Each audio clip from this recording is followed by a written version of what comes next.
Hello hi नमस्कार। आज सुंदर टेस्टी अशी एकदम क्रिस्पी बोंबील फ्राय दाखवते। सुंदर रेसिपी आहे, नेहमीप्रमाणे कमीत कमी साहित्यातली आणि झटपट होणारी टेस्टी अशी रेसिपी आहे। त्याच्यामुळे व्हिडिओ स्किप न करता शेवटपर्यंत बघा आणि चॅनलवर नवीन चॅनल सबस्क्राईब केलं नसेल तर लवकरात लवकर ते सुद्धा सबस्क्राईब करा।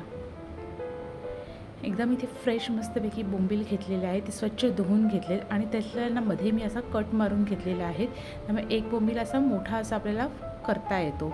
त्यामुळे ते एकदम व्यवस्थित असे ते क्लीन करून घेतलेत। आता त्याच्यामध्ये आपण थोडीशी हळद टाकून घेऊया, अगदी 1/4 टीस्पून हळद येईल।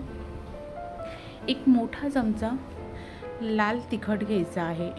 आता जेवढे बोंबीलची क्वांटिटी असेल त्याच्यानुसार तिखटाचं प्रमाण कमी जास्त करायचं, पण आता इथे मी एवढ्याच बोंबीलसाठी एक मोठा लाल चमचा असा घेतलेला आहे, कारण का आपल्याला दुसरा काहीही आपण त्याला लावत नाही आहे, तिखटासाठी एवढंच लावणार आहोत। चवीनुसार मीठ टाकून घ्यायचं आहे आणि 2 मोठे चमचे कोकम आगळ घेतलेला आहे। कोकम आगळ नसेल, लिंबाचा रस टाकला तरीसुद्धा चालेल, पण शक्यतो असं नॉनव्हेजसाठी म्हणजे माशासाठी आपण कोकम आगळ वापरतो, खूप छान लागतं ते चव छान येते। त्याच्यामुळे शक्यतो लिंबापेक्षा कोकम आगळ घेतलं तर उत्तम।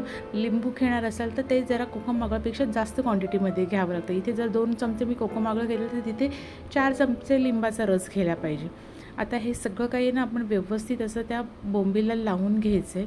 आधी बोंबील धुवून झाल्यानंतर आहे ना ते घट्ट असं एकदम त्याच्यातलं सगळं पाणी असतं ना ते सगळं व्यवस्थित असं प्रेस करून पाणी काढून घ्यायचं। नाही तर बोंबीलला पाणी लगेच सुटतं, त्याच्यामुळे ते आपले असं क्रिस्पी होत नाही। त्याच्यामुळे पहिलं तिथलं सगळं पाणी काढून घेतलेलं आहे आणि आपण ते बोंबीलला सगळा मसाला लावून घेतलेला होता। आता इथे मी थोडा रवा घेतला आहे। रवा घेताना बारीक रवाच घ्यायचा आहे, जाडा रवा घ्यायचा नाही आहे। आणि अगदी नावाला त्याच्यामध्ये ना आपल्याला कॉर्नफ्लावर टाकायचं आहे। कॉर्नफ्लावर टाकला नाही तरीसुद्धा चालेल, पण अगदी जरासा म्हणजे जर तुम्ही 1 वाटी रवा घेतला असेल ना तर अगदी 1 चमचा छोटा त्याला कॉर्नफ्लावर घ्यायचा आहे आणि ते सगळं व्यवस्थित मिक्स करून घ्यायचं।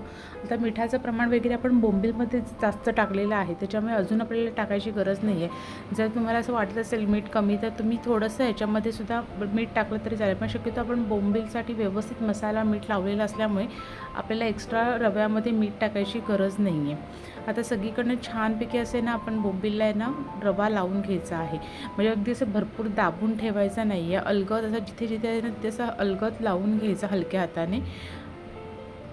आणि एकीकडे आपण तेल गरम करायला ठेवायचं आहे। तेल गरम करायला म्हणजे पॅनवरती थोडंसं तेल घेऊनच ते गरम करायला ठेवायचं आहे आणि मग बोंबीलला रवा लावायला घ्यायचा कधी पण।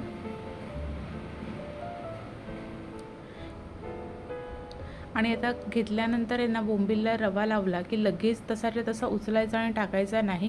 थोडासा आहे ना तो असा झाडायचा, म्हणजे त्याच्यातला ना एक्स्ट्रा जो रवा असतो ना तो सगळा गेला पाहिजे आणि मग आपण ते फ्राय करायला घ्यायचे। नाहीतर कसं होतं की वरचं कवर असतं ना ते एकदम जाडजाड जाडजाड होऊन जातं, त्यामुळे ते त्याचं खायला पण एवढं चांगलं लागत नाही। तेल इथे आपलं छानपैकी अगदी गरम करून घ्यायचं आणि आपले बोंबील आहे ते आपण फ्राय करून घ्यायचे आहेत।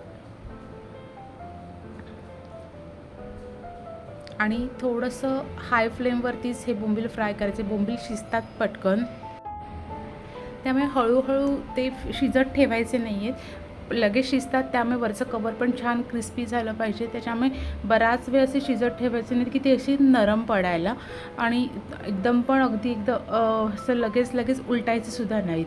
पूर्ण एक बाजू छानपैकी क्रिस्पी झाली की मग दुसरी बाजू उलटायची। सारखा एकदा ह्या बाजूला एकदा त्या बाजूला असं अजिबात बोंबील हे करायचं नाही। एक बाजू शिजली की दुसरी बाजू शिजली की लगेच आपण बोंबील आहे तो आपल्या पॅनवरनं काढून घ्यायचा आहे। परत सारखा तो उलटत राहायचा नाही, फक्त 2 तास एक बाजू शिजली की लगेच दुसरी बाजू शिजण्यासाठी फक्त तेवढाच तो उलटून घ्यायचा आहे।